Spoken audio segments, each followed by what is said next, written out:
Hello students. आज हम अपनी क्लास में स्टार्ट करने वाले हैं एनवायरनमेंट एंड इकोलॉजी। एक सवाल आपसे शुरुआत में करते हैं। क्या आपको पता है कि यूपीएससी हर साल एनवायरमेंटल एंड इकोलॉजी से इतने प्रश्न क्यों पूछता है? क्या सिर्फ जंगल, पेड़ पौधे और जानवरी इकोलॉजी है? अगर आपका जवाब हाँ है, तो आज की क्लास आपकी सोच को पूरी तरीके से बदल देगी। अगले 60 मिनट में आप समझेंगे कि इकोलॉजी सिर्फ एक विषय नहीं है, सब्जेक्ट नहीं है, बल्कि यूपीएससी की सबसे बड़ी हायर स्कोरिंग और इंटरलिंक्ड यूनिट है, जो आपने geography, biology, climate change, economy और करंट अफेयर्स सबको जोड़ती है। अगर आज की ये पहली क्लास ध्यान से समझ लिया आपने, तो आगे पूरा एनवायरनमेंट आपके लिए बहुत आसान हो जाएगा। तो चलिए शुरुआत करते हैं हम अपनी क्लास का। तो हमारा फर्स्ट पॉइंट है इकोलॉजी। इकोलॉजी में क्या है? Definition. Ecology is defined as a scientific study of the relationship of living organism which is other and their environment. ठीक है, इसमें क्या कह रहा है कि जीवित जीव यानी कि जीवित जीवों की बात करें तो आपस में उनके किससे संबंध होते हैं? एनवायरमेंट से। जितनी भी लिविंग ऑर्गेनिज्म होंगे, उसका जो रिलेशनशिप होगा वो किससे होगा? हमारे एनवायरमेंट से होगा। ठीक है। It deals with the way in which organisms are modified by their environment, how they make use of environmental resources, included energy flow and mineral cycle।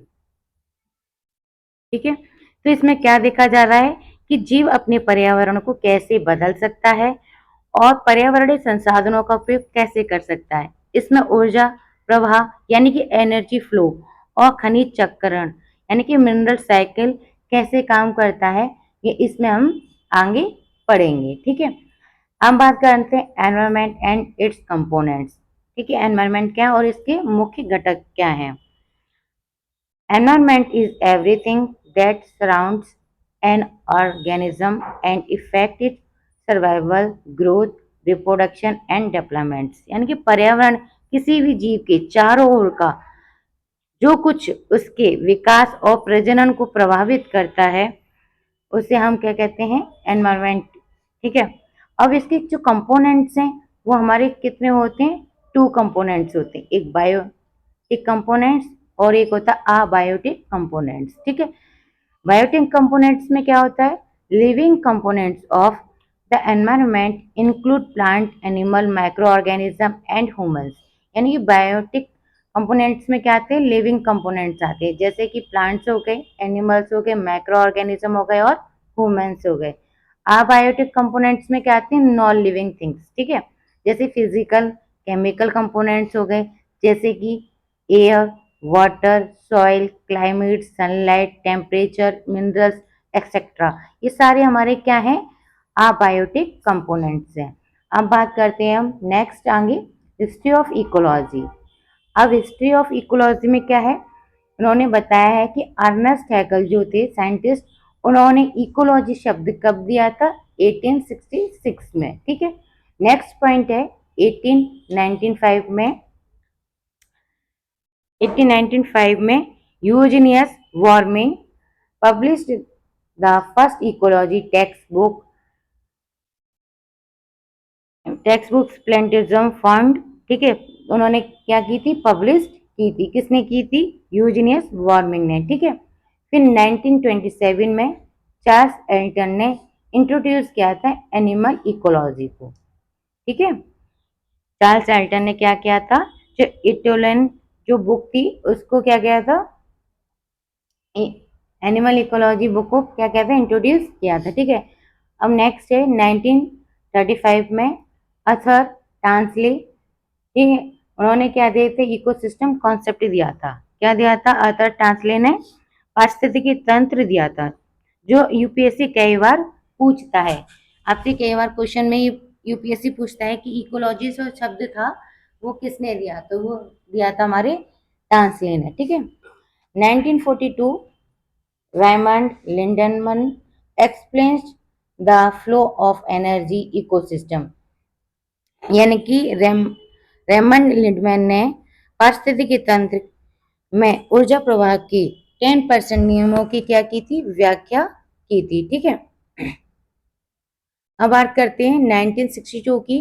तो 1962 में Rachel Carson silent spring boosted environment awareness, ठीक है, इन्होंने प्रतीक इनकी क्या थी, प्रसिद्ध book थी साइलेंट स्प्रिंग, जिसमें कीटनाशक यानी कि डीटीटी के खतरों को उजागर किया और वैश्विक पर्यावरण की जागरूकता को क्या दिया, जन्म दिया। ठीक है, अवेयरनेस दी। ठीक है, फिर बात करते हैं 1972 में United Nation conference on the human environment held the Stockholm. ठीक है, एनवायरनमेंट विकास पर संयुक्त राष्ट्र सम्मेलन यानी कि यहाँ से जैव विविधता, जलवायु है ना, और एजेंट 21 की शुरुआत की थी। ठीक है,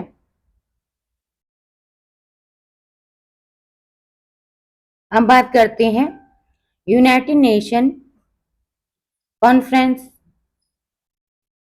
on environment and development earth summit held in Rio, यानी कि रियो पृथ्वी सम्मेलन पर्यावरण और विकास संयुक्त राष्ट्र सम्मेलन की यहाँ से क्या होती है, जैव विविधता यानी कि बायोडाइवर्सिटी की क्या की गई थी, शुरुआत की गई थी। ठीक है, अब बात करते हैं की टेक वे की। ठीक है, इसमें क्या कह रहा है,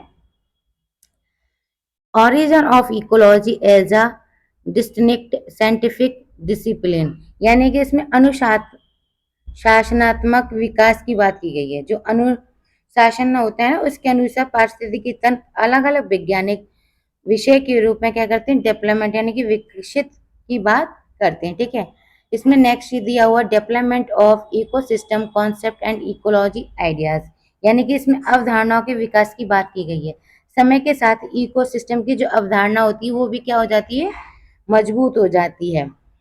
evolution of ecology into modern environmental science of sustainability, यानी कि इसमें किसकी बात की गई है, आधुनिक दृष्टिकोण की बात की गई है। ठीक है, वर्तमान पारिस्थितिकी केवल एक विज्ञान नहीं है बल्कि सतत विकास यानी कि कंटिन्यूसली होने वाला डेवलपमेंट के लिए एक अनिवार्य वैश्विक सोच हमारी बन सकती है।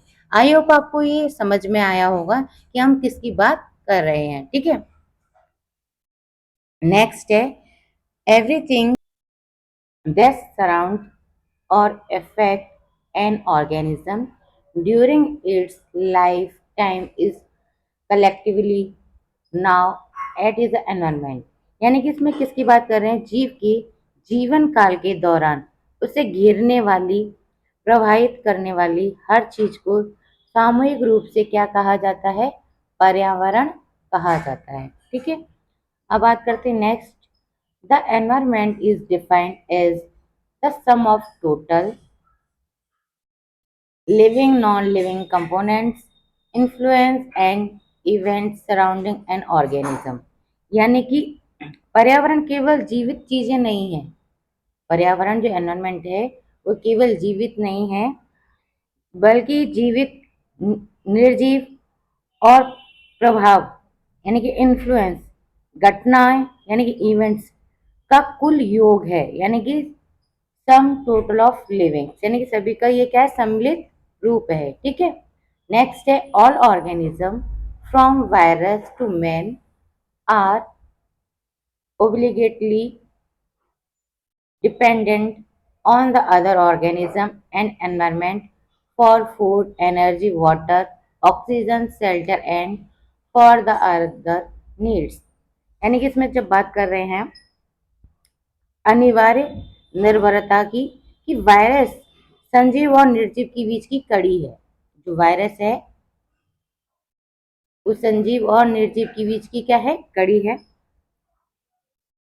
वायरस से लेकर इंसान तक हर जीव भोजन, ऊर्जा, पानी, ऑक्सीजन और आश्रय, आश्रय यानी कि शेल्टर यानी कि रहने का निवास स्थान के लिए एक दूसरे जीवों पर क्या होते हैं, डिपेंडेड है यानी कि निर्भर है। ठीक है, कोई भी जीव अकेले जीवित नहीं रह सकता, यानी कि कोई भी जीव है वो अकेले सरवाइव नहीं कर सकता। ठीक है, नेक्स्ट है the relationship and interaction between organism and environment are highly complex.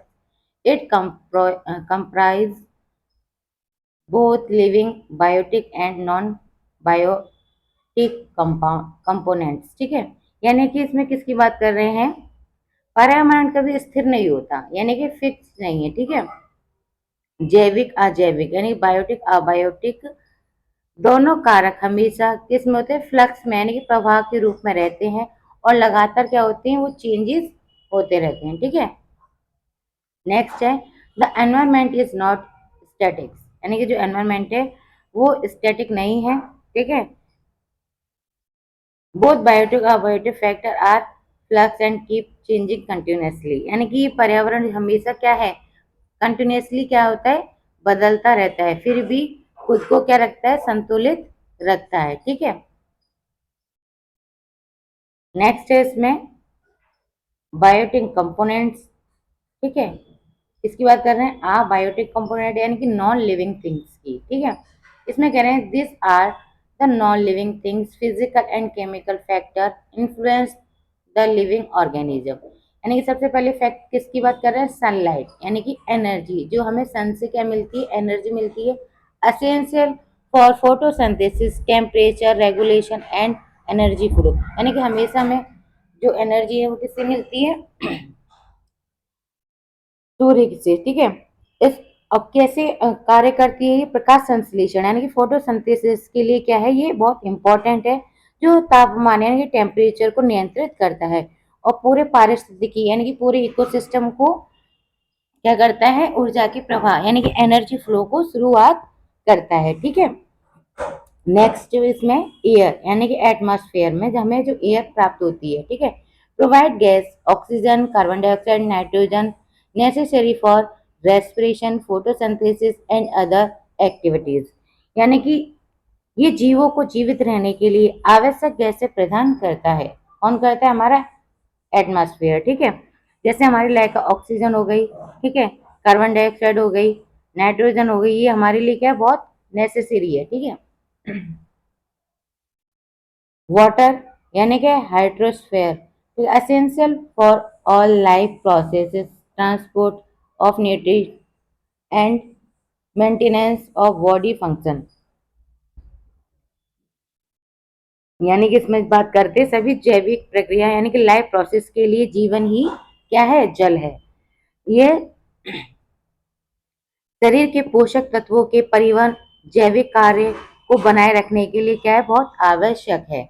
Next बात करते हैं सॉइल यानी कि लिथोस्फीयर की, provides minerals nutrient and and charge for plant and habitat for organism. ठीक है, यानी कि पौधों को खनिज और पोषक तत्व देता है, यानी कि जो सॉइल है वो हमारे पौधों को क्या देती है? मिनरल्स और न्यूट्रिएंट्स देती है।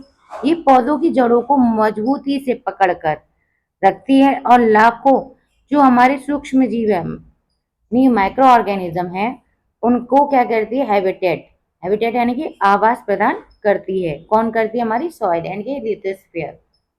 अब बात करते हैं टेम्परेचर की, affect metabolic activities growth reproduction and distribution of organism, ये जीवों की उपापचय गतिविधियां यानी कि मेटाबॉलिक एक्टिविटीज और ग्रोथ रिप्रोडक्शन और पृथ्वी पर अनेक डिस्ट्रीब्यूशन को प्रभावित करती है। ठीक है, हम बात करते हैं मिनरल्स एंड न्यूट्रिशन की, required for growth development and various physiological function, यानी कि जीवों को शारीरिक वृद्धि विकास और विभिन्न प्रकार के आंतरिक अंगों का संचालन करने के लिए हमें किसकी आवश्यकता पड़ती है? मिनरल्स की। ठीक है, ठीक है, कौन कौन से हमारे मिनरल्स हो गए? जैसे कि कैल्शियम फास्फोरस आयरन खनिज, ये सारे हमें किससे मिलते हैं? न्यूट्रिशन से। ठीक है, अब हम बात करते हैं बायोटिक कंपोनेंट्स। जो बायोटिक में कंपोनेंट्स होते हैं वो किस में पाए जाते हैं? हमारे लिविंग थिंग्स में। ठीक है, these are living organisms that constitute the biosphere, जैसे कि हमारा प्लांट्स हो गया, एनिमल्स हो गया, fungi, micro organism, human beings, तो सबसे पहले बात करते हैं हम प्लांट्स की।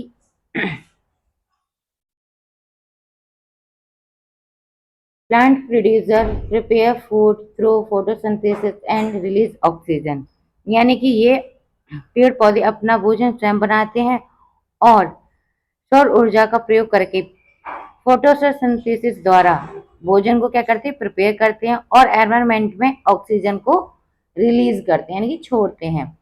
अब बात करते हैं एनिमल्स की। कंज्यूमर डिपेंड ऑन प्लांट्स और अदर एनिमल फॉर फूड, यानी कि जो एनिमल्स होते हैं अपना भोजन स्वयं नहीं बना पाते, इसलिए ये डायरेक्टली और इनडायरेक्ट रूप से भोजन के लिए पौधों और अन्य जानवरों पर क्या होते हैं, निर्भर रहते हैं। ठीक है। अब बात करते हैं फंगी की। Decomposer break down dead organic matter and recycle nutrients, यानी कि इसमें महत्वपूर्ण ये है कि ये मृत कार्बनिक पदार्थ यानी डेड ऑर्गेनिक मैटर को तोड़ते हैं और उन्हें सड़ाकर पोषक तत्वों को वापस मिट्टी में क्या कर देते हैं, मिला देते हैं, और इन्हें पर्यावरण का सफाई कर्मचारी भी कहा जाता है। ठीक है, रिसाइकलर कहा जाता है। किसको कहा जाता है, हमारी फंगी को। ठीक है। अब बात करते हैं माइक्रो ऑर्गेनिज्म की। Bacteria, algae, protozoa etcetera play vital roles in nutrient cycle, यानी कि जो हमारे बैक्टीरिया होते हैं, एल्गी होते हैं, ठीक है, या प्रोटोजोआ होते हैं, ये नग्न यानी कि खुली आंखों से दिखाई नहीं देते, लेकिन पोषक यानी कि न्यूट्रिएंट साइकिल जैसे नाइट्रोजन स्थिरीकरण हो गया, यानी कि नाइट्रोजन फिक्सेशन हो गया, ये सबसे ज्यादा इम्पोर्टेंट रोल निभाते हैं। ठीक है। अब बात करते हैं humans being a part of environment use resource and also influence the environment.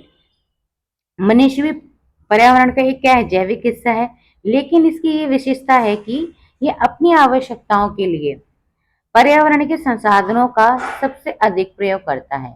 जो मनुष्य होता है वो पर्यावरण के संसाधनों का सबसे ज्यादा क्या करता है, यूज करता है, और पर्यावरण को सबसे गहराई से प्रभावित यानी कि मॉडिफाई करता है, जैसे प्रदूषण या शहरीकरण के द्वारा। ठीक है। आई होप आपको ये सारे पॉइंट्स क्लियर हो गए हो। तो अगर आपको समझ में आ गया हो या एक पॉइंट नहीं समझ में आया हो तो आप कमेंट बॉक्स में भी कमेंट करके आप क्वेश्चन पुट अप कर सकते हैं। ठीक है। चलते हैं नेक्स्ट। अब बात करते हैं इसमें, the living world is organized into a hierarchy of levels is building upon the very previous one. This level has helped us understand and complexity of nature from a simple unit to the global system। यानी कि इसमें जो बात कर रहे हैं वो किसकी बात कर रहे हैं, कि जितना भी हमारी लिविंग वर्ल्ड है यानी कि संजीव जगत संरचना के विभिन्न स्तर यानी कि लेवल्स की बात कर रहे हैं। ठीक है। जहां पर हर अगला स्तर अपने पिछले स्तर से मिलकर के बनता है। यही क्रम हमें प्रकृति की जटिलता को सबसे छोटी इकाई यानी कि जीव से लेकर के सबसे बड़ी प्रणाली यानी कि जैव मंडल यानी कि ग्लोबल सिस्टम तक समझने में क्या करता है, हेल्प करता है। ठीक है। हम बात करते हैं सबसे पहले लेवल की यानी कि इंडिविजुअल ऑर्गेनिज्म।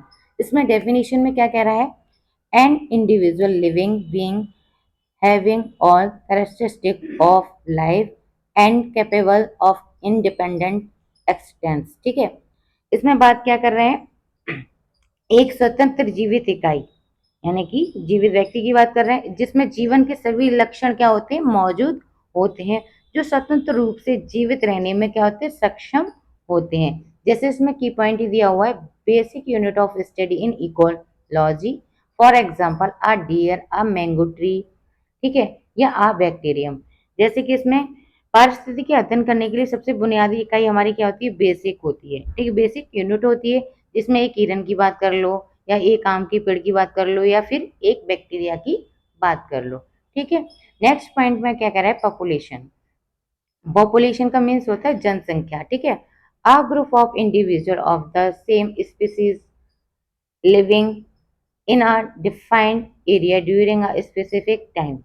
यानी कि इसमें जब बात कर रहे हैं कि एक निश्चित समय में निश्चित भौगोलिक क्षेत्र में रहने वाली एक ही प्रजाति के जीव, यानी कि सेम स्पीसीज के जीवों का जो समूह होता है, उसकी इसमें क्या करते हैं, बातें करते हैं। जैसे फॉर एग्जांपल दिया है, interbreed and share common gene pool, for example all deer in a forest, यानी कि जितने भी जीव हैं एक जंगल में रहने वाले सभी हिरणों की कुल संख्या, डियर मीन्स जो हिरण होते हैं उनकी कुल संख्या की बात कर रहे हैं, ठीक है, जो पॉपुलेशन के अंदर आते हैं, यानी कि पॉपुलेशन तो उन्हीं की होगी ना जो जीव काफी संख्या में होंगे। अब बात करते हैं community. A group of population of different species living and interacting in a particular area, यानी कि इसमें किसकी बात करेंगे, किसी विशेष क्षेत्र में एक साथ रहने वाली, किसी भी क्षेत्र में एक साथ रहने वाली एक दूसरे के साथ परस्पर क्रिया यानी इंटरेक्ट करने वाली डिफरेंट स्पीसीज की जनसंख्याओं का क्या हो, समूह हो, ठीक है, यानी कि ग्रुप हो। कम्युनिटी मतलब ग्रुप उनका एक साथ में रहने वाली, ठीक है। जैसे कि ये हो गया, आपने डायग्राम में देख लो, ये हंस हो गया, ये हिरन हो गया, तो ये क्या कम्युनिटी बना रहे हैं आपस में रह करके, ठीक है। जैसे कि फॉर एग्जांपल में दिया इंक्लूड ऑल पॉपुलेशन, जैसे कि like a plant animal micro organism in an area, यानी कि एक एरिया में रह रहे हो, जैसे डियर हो गया, rebate, birds, insect, plant in a forest, ठीक है। तो ये क्या कर रहे हैं, समुदाय की बात कर रहे हैं, एक कम्युनिटी की बात कर रहे हैं, ठीक है। अब बात करते हैं इकोसिस्टम। इकोसिस्टम यानी कि पारिस्थितिकी तंत्र।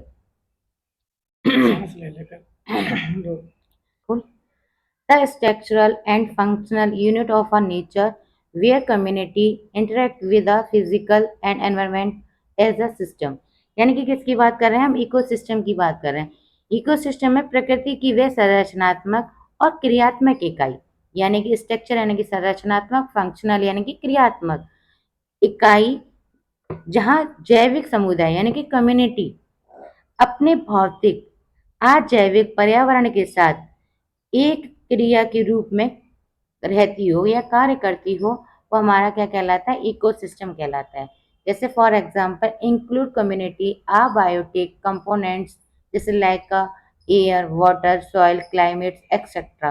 फॉर एग्जांपल देखो कि इसमें पॉन्ड इकोसिस्टम की बात कर रहे हैं, किसकी बात कर रहे हैं, पॉन्ड इकोसिस्टम, आ फॉरेस्ट इकोसिस्टम। तालाब पारिस्थितिकी तंत्र हो या फिर एक जंगल पारिस्थितिकी तंत्र हो, वो हमारा क्या कहलाता है, इकोसिस्टम कहलाता है। अब बात करते हैं बायोम की, ठीक है। A large geographical area characterized by specific climate, vegetation and animal life.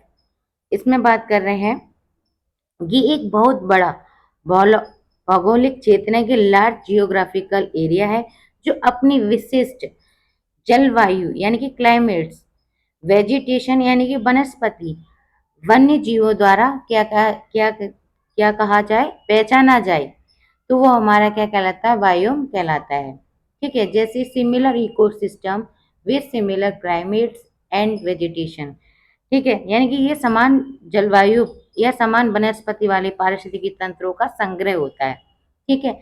और उनकी सीमाओं मुख्य रूप से तापमान और इस पर कार्य करती हैं, वर्षा पर तय करती हैं, ठीक है। जैसे कि मरुस्थल यानी कि डेजर्ट, ग्रासलैंड यानी कि टुंड्रा, ठीक है, मैदान, ठीक है, और ट्रॉपिकल रेन फॉरेस्ट यानी कि उष्णकटिबंधीय वर्षा वन, ठीक है, इन पर ये सारा हमारा क्या होता है, वायु होता है।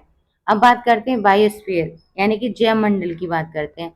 The sum total of all ecosystem on earth, the global ecosystem where life exist, यानी कि पृथ्वी पर मौजूद सभी पारिस्थितिकी तंत्रों का कुल योग, योग यानी कि सम ऑफ टोटल, ये वैश्विक तंत्र है, यानी कि ग्लोबल क्या है, इकोसिस्टम है, यहाँ पर क्या पाया जाता है, जीवन पाया जाता है। जैसे कि फॉर एग्जांपल इसमें include all living organism their environment, यानी कि इसमें क्या है, सभी जीवित प्राणी रहते हैं, ठीक है। तीनों मंडल में कौन कौन से तीन मंडल होते हैं हमारे, लिथोस्फीयर, हाइड्रोस्फीयर और एटमॉस्फेयर, ये तीनों हमारे किसके अंदर आते हैं, बायोस्फीयर के अंदर आते हैं। ठीक है, आई होप आपको ये सारे पॉइंट्स क्लियर हो गए होंगे, डेफिनेशन समझ में आ गई हो, की पॉइंट सारे समझ में आ गए हो। अगर आपको कुछ भी दिक्कत हो रही है तो कमेंट बॉक्स में भी आप कमेंट कर सकते हैं। सबसे महत्वपूर्ण परीक्षा को लेकर के हम एग्जाम पॉइंटर बताते हैं। छात्रों को याद दिलाएं कि कम्युनिटी तक केवल जीवित घटकों की बात नहीं होती, लेकिन जैसे ही हम इकोसिस्टम पर पहुंचते हैं उसमें हम निर्जीव यानी कि अबायोटिक फैक्टर भी जुड़ जाते हैं। ठीक है, तो यदि आप इस क्रम से संबंधित यूपीएससी परीक्षा के पिछले वर्षों तक प्रश्न देखना चाहते हैं तो मुझे बताइए, आगे हम आपको प्रश्नों की तैयारी भी कराएंगे। ठीक है, चलते हैं नेक्स्ट पॉइंट पर। Biotic components living. ठीक है, तो हमारे जो बायोटिक कंपोनेंट्स होते हैं वो हमारे किस में आते हैं, लिविंग थिंग्स में, और अबायोटिक किस में आते हैं, नॉन लिविंग थिंग्स में आते हैं। ये बायोटिक अबायोटिक हमने ये पहले पढ़ लिया है, तो वही सेम चीजें हैं, तो आप एक बार इनका भी रिवीजन कर लीजिएगा। ठीक है, चलते हैं नेक्स्ट स्लाइड पे। इसमें कह रहा है क्लासिफिकेशन ऑफ इकोसिस्टम, यानी कि इकोसिस्टम का वर्गीकरण। Based on the habitat size and dominant factor ecosystem are classified into two major types, यानी कि कौन कौन से टू मेजर टाइप्स होते हैं इसके, terrestrial ecosystem and aquatic ecosystem. तो सबसे पहले हम बात करते हैं टेरिस्टेरियल इकोसिस्टम की। ठीक है, इसमें क्या कह रहा है, ecosystem that occur and on lands, they are further classified based on the types of vegetation, climate and altitude। ठीक है, अब बात करते हैं टेरिस्टेरियल इकोसिस्टम की। तो ecosystem that occur on lands, they are further classified based the type of vegetation, climate and altitude। यानी कि सबसे पहले इसमें किसकी बात करते हैं हम, फॉरेस्ट इकोसिस्टम की। ठीक है, फॉरेस्ट इकोसिस्टम में क्या होता है, dominant by tree and woody vegetation types, जैसे ट्रॉपिकल हो गया, टेम्परेचर हो गया, बोरियल यानी कि टैगा, मैनग्रोव हो गया। जैसे कि इसमें सबसे पहले बात करते हैं ट्रॉपिकल। ट्रॉपिकल क्या है, भूमध्य भाग रेखा के पास सदाबहार और पर्णपाती वन पाए जाते हैं। यहाँ जैव विविधता सबसे क्या होती है, अधिक होती है। कहाँ होती है जैव विविधता, ट्रॉपिकल रीजन में। ठीक है, अब बात करते हैं टेम्परेचर। टेम्परेचर में क्या होता है, टेम्परेट यानी कि ग्रासलैंड, ठंड और गर्म मौसम का संतुलन, चौड़ी पत्ती या शंकुधारी वन। ठीक है, टेम्परेट का मीन क्या हो गया, जहाँ ठंड और गर्म मौसम का क्या हो, बैलेंस हो, संतुलन हो। ठीक है, जहाँ पे चौड़ी पत्ती पाई जाए या शंकुधारी वन की पत्तियां पाई जाए। ठीक है, फिर है बोरियल। बोरियल यानी टैगा, यहाँ पे क्या होता है, अत्यधिक ठंडे क्षेत्रों से मिलने वाली सुई जैसी नुकीली पत्तियां वाले पेड़ पाए जाते हैं। कहाँ पाए जाते हैं, टैगा।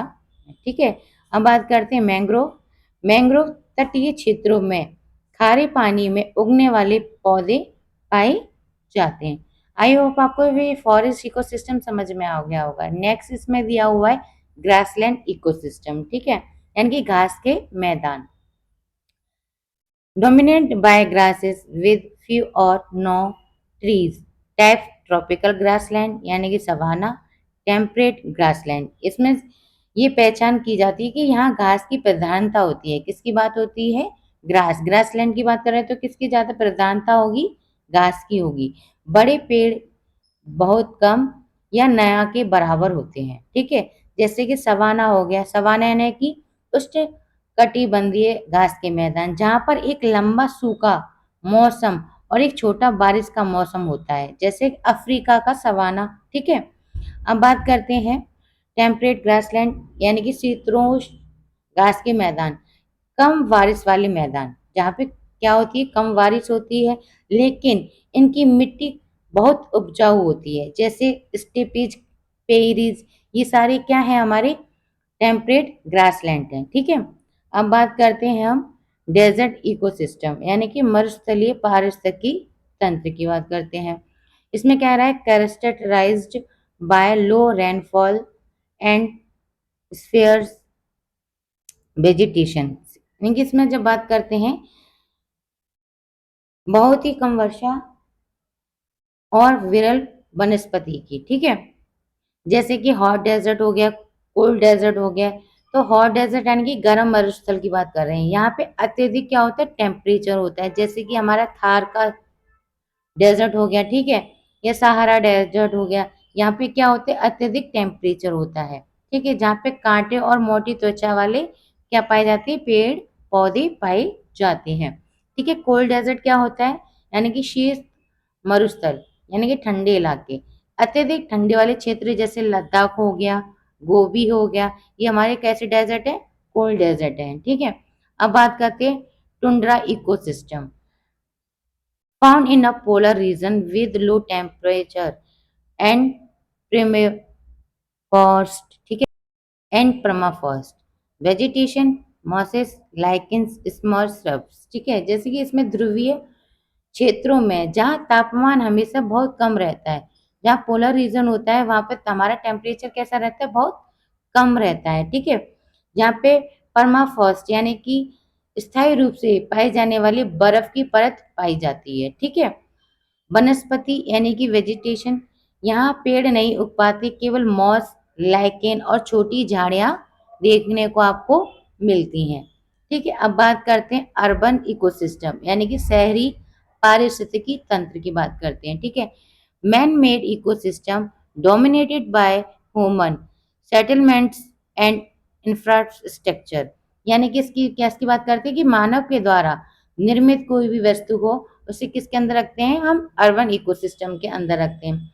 इसकी जो विशेषता होती है कि इसमें मानवीय बस्तियां, इमारत, कंक्रीट से बने हुए काफी ढांचे, यानी कि शहरीकरण यानी कि कस्बा, ठीक है, इन सब की क्या की जाती है, बात की जाती है। जैसे सिटी हो गया, टाउन्स हो गए, इंडस्ट्रियल एरिया हो गए, ये क्या है, हमारे अर्बन इकोसिस्टम के अंदर आते हैं, ठीक है। अब बात करते हैं हम एक्वाटिक इकोसिस्टम की, ठीक है। Ecosystem that occur in water bodies, they are classified based on the nature of water, salinity and habitat, ठीक है। इसमें किसकी बात करते हैं, फ्रेश वाटर इकोसिस्टम की। यहाँ पे लो सैलिनिटी यानी कि लेस देन 0.5% पाई जाती है, ठीक है। जैसे कि इसकी बात करते हैं हम, पहला अटलांटिक यानी कि स्टिल वाटर की बात करते हैं, या water is a stationary, example जैसे कि लाइक ऑफ पॉन्ड्स, लेक्स, ठीक है, लेक्स, रिजर्वॉय, वाटर, वेटलैंड्स, ठीक है। अब हो गया हमारा लॉटिक फ्लोइंग वाटर, जैसे कि वाटर इज अ फ्लोइंग यानी कि जो हमारा पानी होता है वो हमेशा फ्लो करने वाला, जैसे फॉर एग्जांपल रिवर्स हो गए, स्ट्रीम्स हो गए, ब्रॉक्स हो गए, कैनाल्स हो गए, इसमें हमारा जो वाटर है वो हमेशा क्या करता है, फ्लोइंग करता है, ठीक है। Wetlands, areas where a water cover soil permanently, ठीक है, और सीजनली, एग्जाम्पल हो गया हमारा जैसे कि मार्सेस, ठीक है, मार्सिस हो गया, स्वैम्प्स हो गया और बॉक्स, ठीक है।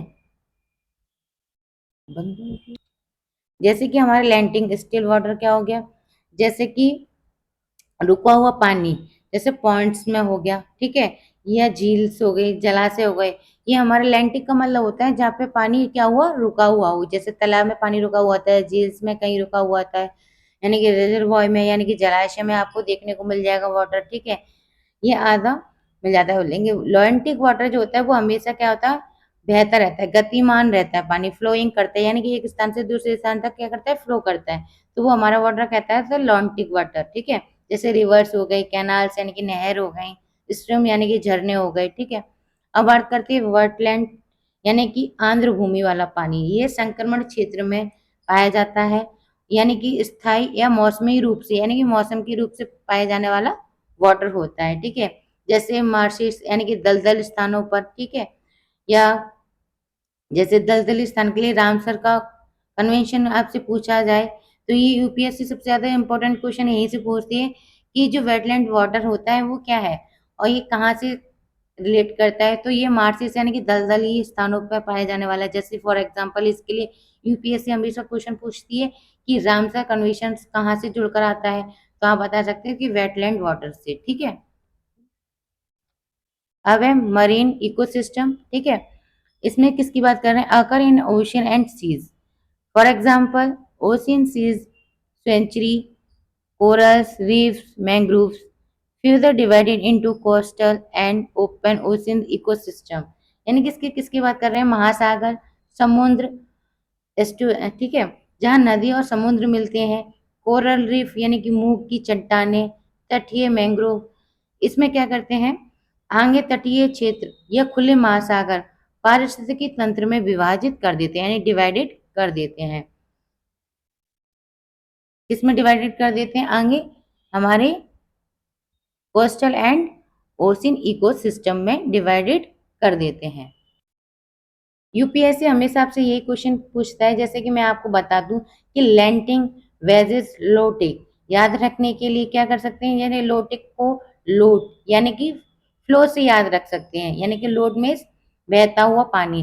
तो लैंटिक माने लैंड या लेजी, लैंटिक में आ जाए तो यानी कि लेजी से याद रख सकते हैं कि रुका हुआ वाटर, ठीक है, रुका हुआ वाटर।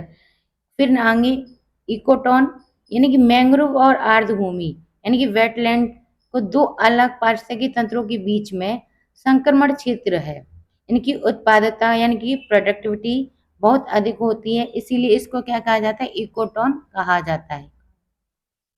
देखो इकोटोन क्या होता है? जो मैंग्रोव होता है वो वेटलैंड दो अलग अलग स्थानों को यानी कि भूमि को जोड़ने का कार्य करता है। इसकी जो प्रोडक्टिविटी है उसको भी क्या कर देता है? बहुत अधिक कर देता है। आई होप आपको ये सारी सिस्टम समझ में आ गए होंगे कि फॉरेस्ट सिस्टम क्या है, ग्रासलैंड सिस्टम क्या है, डेजर्ट इकोसिस्टम क्या है, टुंड्रा इकोसिस्टम, अर्बन इकोसिस्टम। अगर आपको कोई भी डाउट होता है तो आप कमेंट बॉक्स में कमेंट करके पूछ लीजिएगा। ओके, आके चुनते रहेंगे। अब बात करते हैं इकोलॉजिकल फुटप्रिंट की, ठीक है। इकोलॉजी फुटप्रिंट क्या होता है? Ecological footprint is a measure of the amount of biological, productive land and water area required to produce the resource a population consumes and to observe the waste is generate using prevailing technology। यानी कि इसमें किसकी बात की जा रही है? कोई भी मानव पॉपुलेशन की बात हो, कोई भी बात की जाए मानव व्यक्ति की, तो प्राकृतिक संपदा कंज्यूम करती है, ठीक है। सरल भाषा में अगर बताया जाए तो कोई भी व्यक्ति जितनी भी प्राकृतिक संपदा का उपभोग करता है, जितना कचरा वेस्ट पैदा करती है, उसे सोखने और बनाने के लिए कितनी जैविक रूप से उत्पादक भूमि और जल यानी कि biological productive lands and water area की आवश्यकता पड़े, ठीक है, उसी माप को, उसी मापदंड को क्या कहते हैं? इकोलॉजिकल फुटप्रिंट कहते हैं, ठीक है। आई होप आपको फुटप्रिंट के बारे में समझ में आ गया होगा। अब बात करते हैं कंपोनेंट्स की, ठीक है, यानी कि इसके घटक की बात करते हैं। Crop croplands footprint, area required to produce food, fibre, oil and other product. यानी कि इसमें किसकी बात कर रहे हैं?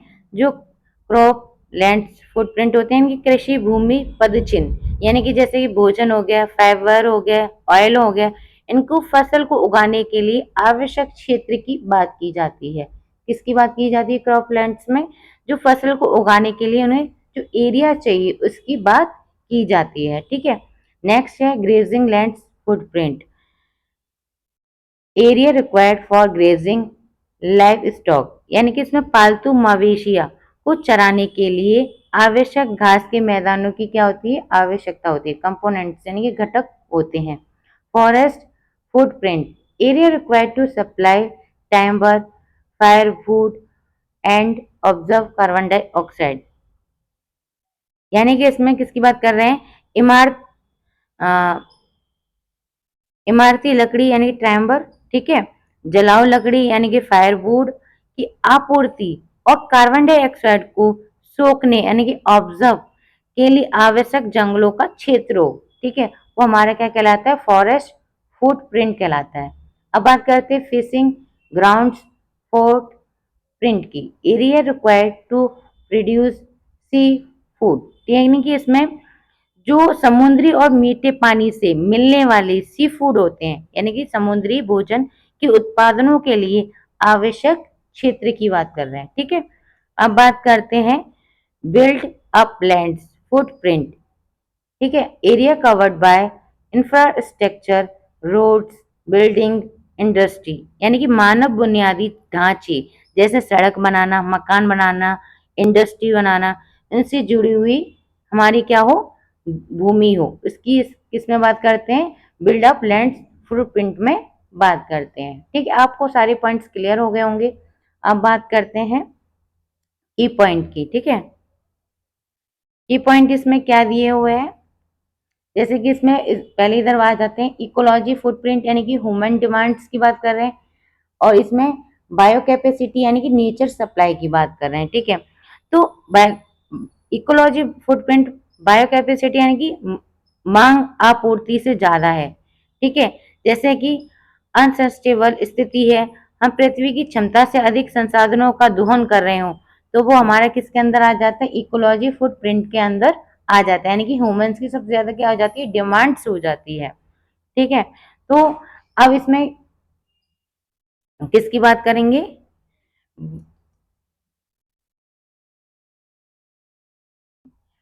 बायो कैपेसिटी नेचर सप्लाई की बात करेंगे। यदि इकोलॉजी फुटप्रिंट बायो कैपेसिटी यानी कि मांग की आपूर्ति से कम हो, तो हमारे संस्टेबल स्थिति पर्यावरण क्या हो सकता है, सुरक्षित हो सकता है। ठीक है, अब बात करते हैं हम पॉइंट्स की पॉइंट्स इंपॉर्टेंट है हमारे बहुत, उनको आप अच्छे से अगर पढ़ लेंगे तो ये सारे पॉइंट्स आपको क्लियर हो जाएंगे।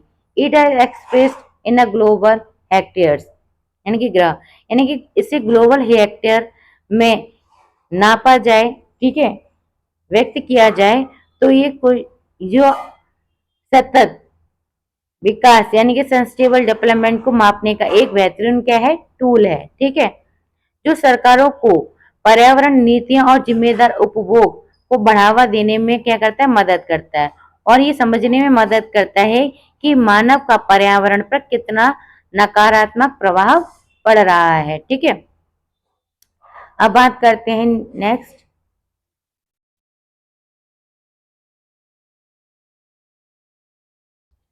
मैं आपके लिए एक यूपीएससी वैल्यू एडिशन एक पॉइंट आपको बता देती हूँ, जैसे कि अर्थ अर्थ ओवर शूट डे किसे कहते हैं, जैसे कि छात्रों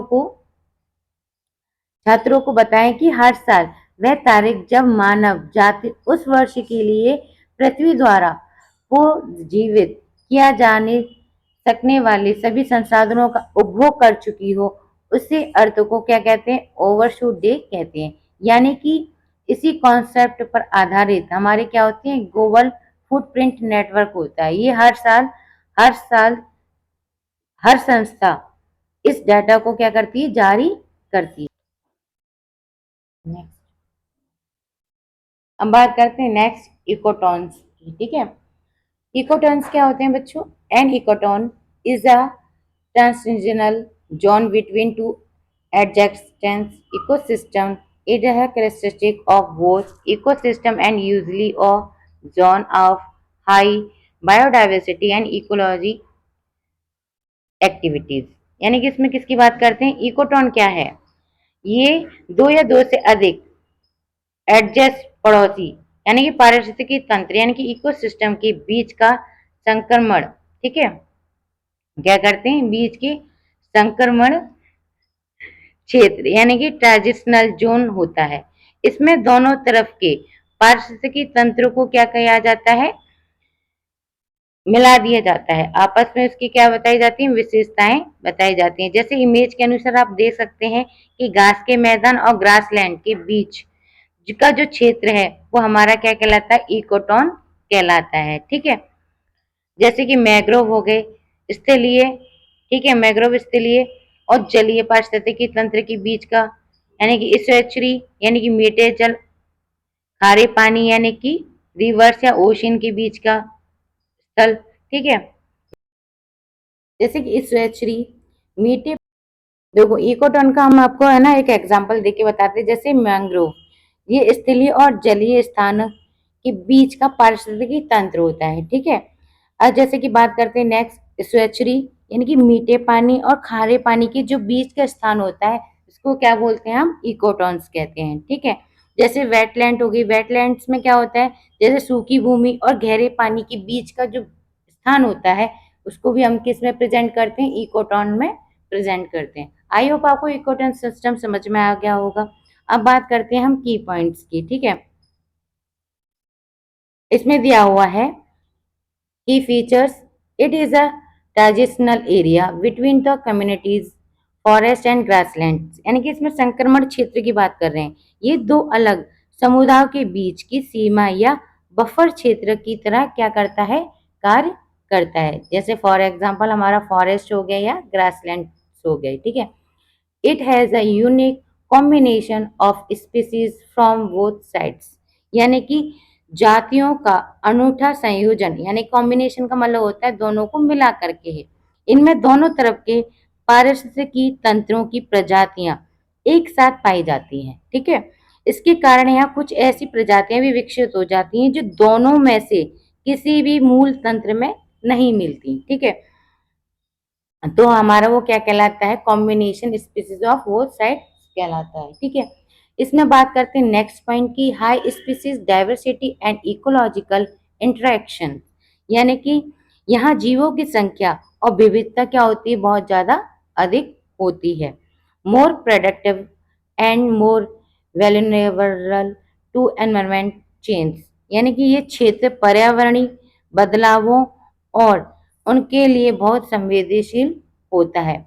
अब बात करते हैं हम इम्पोर्टेंस फैक्ट की। ठीक है, हाई बायोडाइवर्सिटी एंड प्रोडक्टिविटी, ये उच्च जैव विविधता और उत्पादकता की बात करते हैं। इसमें जो प्रजातियां पाई जाती हैं वो सघनता के कारण इस क्षेत्र में अधिक उत्पादक करती हैं। ठीक है, नेक्स्ट है इसमें act as buffer zone and reduce environmental stress, यानी कि इसमें किसकी बात करते हैं, बफर जोन के रूप में होने वाले कार्य की बात करते हैं। एक्ट में किन के जो कार्य हैं, ये पर्यावरण पर आने वाले झटके यानी कि तनाव, यानी कि जैसे कि हमारा बाढ़ हो गई, तूफान हो गए, ये दोनों तरफ की मुख्य इकोसिस्टम की क्या करता है, रक्षा करता है। ठीक है, important for conversation and management, यानी कि इसकी किसकी बात करते हैं, जैव विविधता से भरपूर होने के कारण वन्य जीव संरक्षण की दृष्टि से ये क्षेत्र सबसे क्या होते हैं, महत्वपूर्ण होते हैं।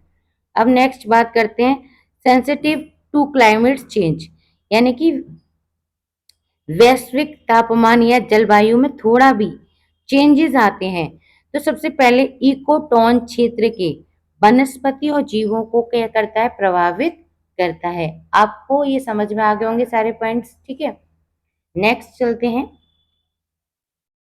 अब बात करते हैं हम नीच की। A niche is the functional role and position of a species in an ecosystem include it habitat resource use a interaction with other species, यानी कि नीच क्या है,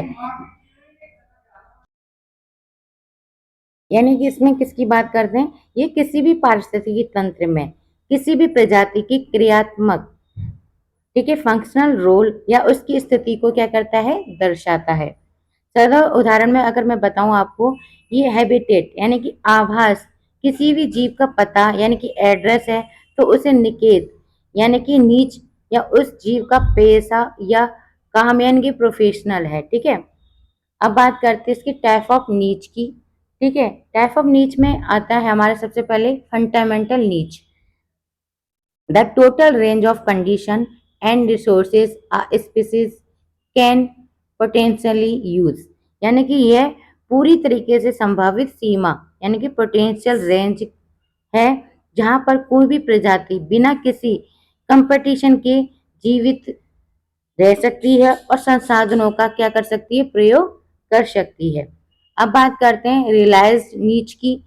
ठीक है, आ एक्चुअल नीच occupied by a species after competition and other limiting factor, यानी कि अन्य प्रजातियों के साथ में अगर कंपटीशन की अगर बात की जाए तो इसमें लिमिटेड क्या होते हैं, फैक्टर होते हैं, लिमिटेड फैक्टर है।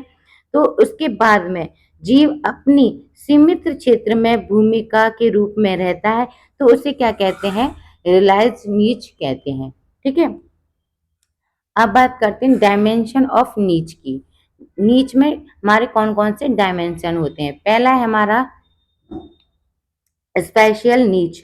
ठीक है, a physical space occupied by species, यानी कि वह भौतिक स्थान जहां पर कोई प्रजातियां पाई जाती हों। ठीक है, ट्रॉपिक नीच क्या होती है हमारी, जैसे the role in the food chain and feeding habit, यानी कि वह खाद्य श्रृंखला फूड चेन जिसमें जीव की भूमिका उसकी खान पान की आदतों से हो, यानी कि वो कैसा अपना जो जीव है ऑर्गेनिज्म है वो अपना कैसे अपना फूड प्रिपेयर कर रहा है। ठीक है, अब बात करते हैं टेम्पोरल नीच की।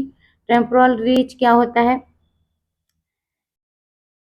The time of day, season और year when a species is active, यानी कि दिन का वह समय जब मौसम या वर्ष का भाग कोई भी प्रजाति सक्रिय हो। जैसे निशाचर जीव रात में सक्रिय होते हैं, कुछ दिन के में जीवित रहते हैं। ठीक है, तो वो हमारे कौन से कहलाते हैं, टेम्पोरल नीच कहलाते हैं। ठीक है, अब बात करते हैं रिप्रोडक्टिव नीच की। The role of reproduction, mating behaviour and offspring care, इसमें किसकी बात करते हैं, रिप्रोडक्शन यानी कि प्रजनन की बात करते हैं। प्रजनन, संभोग के व्यवहार और बच्चों की देखभाल में जीव अपनी क्या करते हैं, भूमिका निभाते हैं। ऑफ स्प्रिंग का मतलब होता है जो हमारे ऑर्गेनिज्म है उनके जैसे अन्य प्राणी हो तो उनको क्या कहते हैं, ऑफ स्प्रिंग कहते हैं। ठीक है, उन्हीं की तरीके से वो क्या करें, बिहेवियर करें तो वो हमारे क्या कहलाते हैं, रिप्रोडक्टिव नीच कहलाते हैं। फॉर एग्जाम्पल हमारे जैसे कि earthworm break down organism matter in the soil, decomposer niche में आता है। जो हमारे अर्थवर्म होता है यानी कि केंचुआ, वो क्या करता है, हमारे ऑर्गेनिक मैटर को सॉइल के अंदर क्या कर देता है, ब्रेक डाउन यानी कि तोड़ देता है। वो हमारा क्या कहलाता है, डिकम्पोजर नीच कहलाता है। ठीक है, बी हो गया यानी कि मधुमक्खी, pollination of flowers, pollination pollinator नीच, यानी कि पॉलिनेटर नीच किसे कहेंगे, जहां मधुमक्खी फूलों में परागण का काम करती हो वो हमारा क्या कहलाता है, पॉलिनेटर नीच कहलाता है। ठीक है, अब बात करते हैं tiger, top predator controlling herbivore population, predator नीच, यानी कि जो शाकाहारी जीवों की आबादी को क्या कर दे, कंट्रोल कर ले। कंट्रोल करने वाला अगर कोई शिकारी हो तो उसे क्या कहते हैं, प्रीडेटर नीच कहते हैं। आई होप आपको ये सारे क्लियर हो गए होंगे। अब बात करते हैं इंपॉर्टेंट फैक्ट्स की। Help in understanding the role of species in the an ecosystem, यानी कि ये पारिस्थितिकी तंत्र में प्रजातियों की सटीक भूमिका को समझता है। ठीक है, नेक्स्ट है बेसिस ऑफ स्पीसीज कन्वर्सेशन, यानी कि ये प्रजातियों के संरक्षण का मुख्य आधार बनाता है। Explains competition and coexistence of species, ये विभिन्न प्रजातियों के बीच में प्रतिस्पर्धा यानी कि कंपटीशन या कोई कोएक्सिस्टेंस की क्या करता हो, एक्सप्लेनेशन करता हो, वो हमारा क्या कहलाता है, नीच कहलाता है। ठीक है, आई होप आपको सारे क्वेश्चन समझ गए आ गए होंगे। मैं आपको यूपीएससी के गाइडेंस के द्वारा समझा दूं कि छात्रों में दो प्रजातियों के निकेत कभी भी किसी एक जैसा आइडेंटिकल नहीं हो सकता। अगर दो प्रजातियों का निकेत यानी कि नीच समान होगा तो उनके बीच तब तक भयंकर कंपटीशन होगा जब तक कि वह एक प्रजाति लुप्त ना हो जाए। तो अपना ये क्या करते रहते हैं, नीच बदल लेते हैं। ठीक है, नीच बदल ना जाए इसीलिए ये क्या करते रहते हैं, एक दूसरे से कंपटीशन करते रहते हैं। ठीक है, आई होप आपको ये क्लियर हो गया होगा। अब बात करते हैं बायोम की। ठीक है, a biome is a large ecological area characterized by specific climate, vegetation and animal life, यानी कि बायोम एक विशाल पारिस्थितिकी क्षेत्र है जो अपनी विशेष जलवायु और वनस्पति जीवों द्वारा पहचाना जाता है। इन्हें मुख्य रूप से दो भागों में बांटा जाता है। ठीक है, जो हमारे कौन से कहलाते हैं, स्थलीय और जलीय बायोम। ठीक है, एक्वाटिक और टेरेस्टेरियल। ठीक है, तो सबसे बात जो हम करने जा रहे हैं वो हमारा है टुंड्रा। ठीक है, tundra biome, very cold climate, permafrost, mosses lichen, reindeer, arctic fox. ठीक है, इसमें क्या है, अत्यधिक ठंडी जलवायु जहाँ जमीन हमेशा बर्फ से जमी रहती है, उसे क्या कहते हैं, परमाफ्रॉस्ट कहते हैं। यहाँ केवल काई यानी कि मोसिस और लैकिन उगते हैं। रेनडियर और आर्कटिक लोमड़ी भी यहाँ पे क्या होती हैं, पाई जाती हैं। ठीक है, नेक्स्ट है हमारा टैगा। टैगा यानी कि कॉनिफोरस फॉरेस्ट। ठीक है, जैसे कोल्ड क्लाइमेट्स, कॉनिफेरस ट्रीज, लो बायोडाइवर्सिटी, बियर वॉल्फ लेंक्स, यानी कि इसमें क्या पाए जाते हैं, हमारी ठंडी जलवायु वाला क्षेत्र होता है, जहाँ नुकीले पत्तियों वाले शंकुधारी पेड़ पाए जाते हैं। यहाँ जैव विविधता क्या होती है, बहुत कम होती है, लो डाइवर्सिटी होती है। ठीक है, यहाँ पर भालू, भेड़िया, लिंक्स आदि आपको देखने को मिलते हैं। कहाँ देखने को मिलते हैं, टैगा में। ठीक है, अब बात करते हैं टेम्परेट फॉरेस्ट की। ठीक है, तो इसमें क्या है, moderate climates, deciduous trees, rich biodiversity, deer, fox, birds, यानी कि ये हमारा कैसा है, टेम्परेट शीतोष्ण पर्णपाती वन है। मध्य जलवायु जहाँ पेड़ अपनी पत्तियां क्या करते हैं, गिरा देते हैं, और यहाँ जैव विविधता क्या होती है, बहुत रिच मात्रा में, रिच यानी कि बहुत ज्यादा मात्रा में, भरपूर मात्रा में पाई जाती है। जिसमें हमारे क्या पाए जाते हैं, डियर यानी कि हिरन, लोमड़ी यानी कि फॉक्स, यानी कि विभिन्न प्रकार के लोमड़ियां, बर्ड्स यानी कि पक्षी पाए जाते हैं। अब बात करते हैं ग्रासलैंड्स की, यानी कि सवाना। इसमें क्या होते हैं, मॉडरेट टू हाई टेम्परेचर। ठीक है, grasses dominate lion, zebra, giraffe. ठीक है, यानी कि मध्य से उच्च तापमान, यानी कि मॉडरेट मतलब मध्य और टू हाई टेम्परेचर, यानी कि मध्य से उच्च तापमान वाला क्षेत्र, जहाँ घास की क्या हो, प्रधानता हो, सबसे ज्यादा घास पाई जाती हो। तो यहाँ शेर हो गया, या जेब्रा या जिराफ जैसे जानवर पाए जाते हैं। कहाँ पाए जाते हैं, ग्रासलैंड्स में। ठीक है, सवाना। अब बात करते हैं डेजर्ट में। डेजर्ट में क्या कह रहा है कि वेरी लो रेनफॉल्स। ठीक है, restricted vegetation, cactus, shrubs, camel, snakes, यानी कि इसमें क्या है, बहुत ही कम वर्षा वाला क्षेत्र होता है। जो डेजर्ट होता है वो बहुत ही कम, इसमें क्या होता है, वर्षा होती है। इस क्षेत्र में वनस्पति ना के बराबर होते हैं। ठीक है, क्यों क्यों होते हैं ना के बराबर, क्योंकि यहाँ पे बहुत ज्यादा क्या होता है, कम रेनफॉल होता है, यानी कि वर्षा बहुत कम होती है। इसलिए यहाँ पे कौन सी प्लांट्स पाए जाते हैं, जैसे कैक्टस हो गया, कटीली झाड़ी हो गई, ऊंट हो गए, सांप हो गए, यहाँ पे ये सबसे ज्यादा देखने को मिलते हैं, क्योंकि यहाँ जीव यहाँ की गर्मियों के अनुकूल होते हैं। जैसे कैक्टस प्लांट्स है वो यहाँ की परिस्थिति के अनुसार देखने को मिलते हैं। ठीक है, अब बात करते हैं ट्रॉपिकल रेन फॉरेस्ट की।